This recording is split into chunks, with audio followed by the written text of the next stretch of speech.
Welcome back to a new video. We're talking about my new updated template, even though I just dropped a template video at the beginning of this year. But if you watch that and you know the templates are always changing, right? Mine's always changing. If you bought my last template or you saw my last template video, it looks pretty familiar. The only thing is I stripped back on some stuff. There's quite a few things that I feel like I used to rely on. There's a lot of stuff that I thought I needed, and I just really wanted something simpler. I've been watching a lot of mixing videos, just like I'm assuming anybody else on here. Got really inspired by Andrew Sheps and Chad Blake. I recently watched his mix with the masters, and I was just like, he just mixes. Has his go-to 1073s across every single channel. That's definitely like the SSL. That's the way I treat it. I just throw it across every single channel in my session. Watching that, I was just like, let me just strip back. And I've been mixing with it for the past like 2 days with this stripped down template. I feel way better about mixing. I feel like I know what plugins I actually use and what plugins work the best for me. The first thing is I used to have parallel compression. I don't usually use parallel compression. I actually almost never use parallel compression, but I just kept it in my template. And that was just, I just got rid of it. Like I was just like, I don't need this. We don't need it. If I never use it, then what's the point? If I do need to use parallel compression, or if I feel the need to use it for whatever reason, try to use something with a mix knob or something like that if it's like compression or whatever we're talking about. But other than that, then I can just make a new bus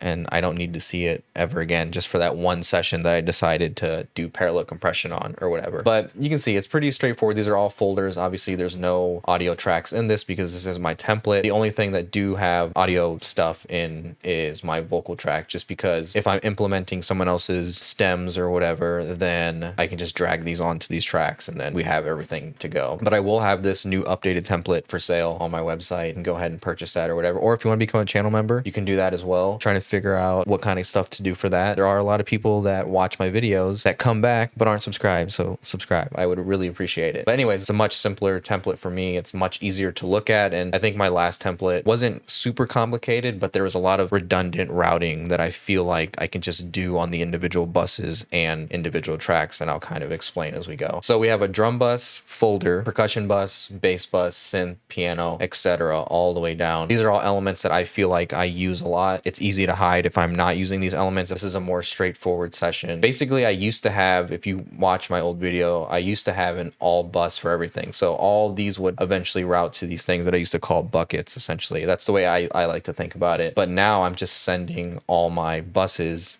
to my mix bus, because I was like, I don't need to send more buses to more buses. I think it was helpful because I did have a little bit more control and it was easier to make stems, but honestly working this way is going to be way better. You can see for the drum bus I'm using the API 2500, then that goes into a black box. If I did have any instrument tracks individually, especially when it comes to percussion, comes to drums, I just go ahead and throw an SSL channel on there if it needs it, not just do it just to do it or whatever. Come to the percussion bus, I just have a black box plugin. Bass bus is the Kirchhoff EQ and LA2A, the gray version, not the silver. I think the gray version for me sounds really nice on bass and just can just take a lot more signal than the silver. And then I have this Culture Vulture, which is Arturio's version. Then I have the Little Radiator. My synth bus is a Little Radiator again. SPL Iron, which used to be on that all bus, but now I've just dragged it on here. And yeah, same thing with everything else. So piano bus, I'm using the Lindo 80 channel, so like their Neve 80 channel. And then I'm using the Microshift as well. Guitar bus is API and the SPL Iron. String and brass both have the Focusrite channel strip, and then I'm also using the SPL Iron. Basically, the reason I have these SPL Irons is because I'm just using slightly different stereo width, as you can see right here, and I just feel like that gives enough separation for these individual tracks or buses or instruments within the mix. They can have their own space, and even though I'm going to be panning and stuff, they can still kind of live in their own area, if that makes sense. Same thing for strings and the brass bus, just the Focusrite channel strip and the SPL Iron. My sound effects bus, so the anything sound effects, just gets a black box. When it comes to like percussion and sound effects, the reason I'm using those is because usually those are like low quality samples in my opinion, obviously, unless somebody remakes them like on a keyboard or something, especially if it's spliced. Like, you know, I'm talking about like swooshes, risers, hi-hats, and anything like that that's programmed at least. I feel like those are just always low quality MP3s that have just been like repurposed and stuff. And to me, the black box can definitely just bring that back to life. And then I have this throw folder if you're not familiar with, I just pretty much use these as throws. I can copy and paste audio into them and just have these throws. I have a video on my channel, so you can go check that out, and I demonstrate that, which is pretty sick. It's actually one of my more popular videos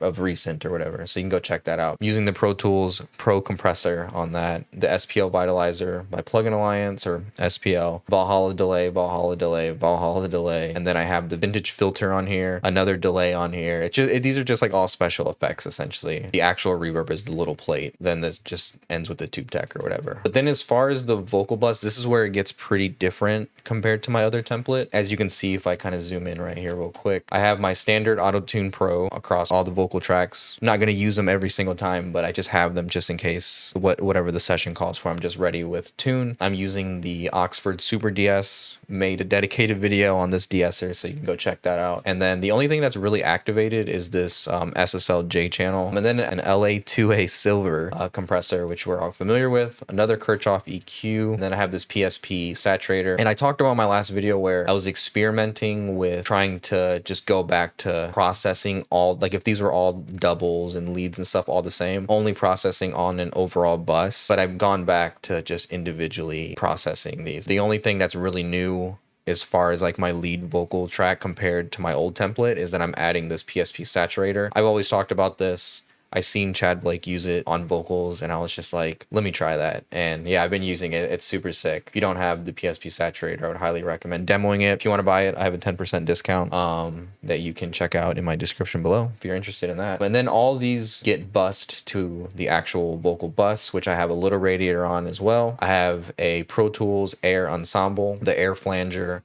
I have the Shadow Hills compressor, the mastering version. I know they're both mastering technically, which I've talked about in other videos as well. And then I have a Kirchhoff EQ, Spectre by Waves Factory. And then I have another final de-esser that will be slightly de-essing differently than the individual tracks, because once it gets to this point, I want to at least have some sort of similar processing. Whether these I copy and paste these all the same, then I just want to make sure that they're getting treated the same at some point. You can see sends, I have a mono delay, slap delay, quarter, half note delay, seventh heaven reverb basically, and then I have a Dimension D, which is the UAD version, and then I have a doubler, which is just micro shift, and we'll get to that. Same thing with the hook bus, hook section or tracks or whatever, the same exact routing and plugins as well. Then it comes to the doubles, which I just have a de-esser, the SSL-J across. I don't have any overall processing on the bus, just the reverb, just because I want to be choosy about that, so I don't really have an opinion on anything that I really like. I mean, I do like the SSL bus compressor, in my opinion. Sounds really good on doubles and backgrounds, but sometimes I just don't feel like they need to be compressed together. Sometimes I feel like that can make it smaller and kind of beats the purpose. So it's one of those things where if I need it, then I can easily pop it in. Then I have the EMT plate. I just think for backgrounds and doubles, the EMT plate always sounds good. And also sending it to the Dimension D and doubler if I need that. Same thing with the BGVs, just the de-esser Auto-Tune Pro if I need it, and SSL J channel if I need it. I know it's a lot of similar thing, but I feel like that's how you create a sound in my opinion. And then I have like minimal volume adjustment. You can see just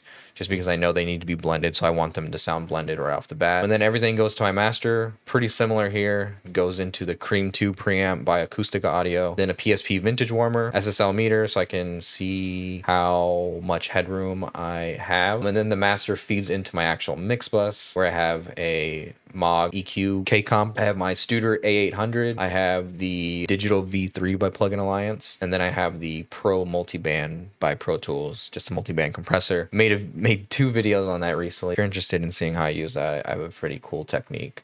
Oxford inflator, just to get a little bit more oomph, if that makes sense. Switch back to the newfangled audio Elevate limiter. I saw that video with Andrew Sheps that was on Mix with the Masters, and that was the reason I originally bought it, was because he was using it. And then I stopped using it for a long time, and then he put me back on. So I was like, all right, let me check it out. For that is the PSP Metro, which is just metering. I'm just using it for LUFs essentially. Then that comes down to my print track, where I'm going to be printing the final mix. And then I have the Sound ID reference plugin for headphones. I haven't been using it a lot lately, but I just have it just in case. Vocal effects, the doubler in Dimension D, which I talked about. On the Dimension D, I've made a video about this where I just have Dimension D by UAD. That gets sent to the Moog EQ just to add a little bit more top end and a little bit of mid-range, it looks like. Just to, like I said, just to make it sound a little bit different and unique to me. And then I'm cutting some lows and then some low mid, so it looks like 390 is what I chose. I have an RMX 16 by UAD. I have a EMT 140. This one is not by UAD. This is by Arturia. Maybe I'll switch back to UAD. We'll see, but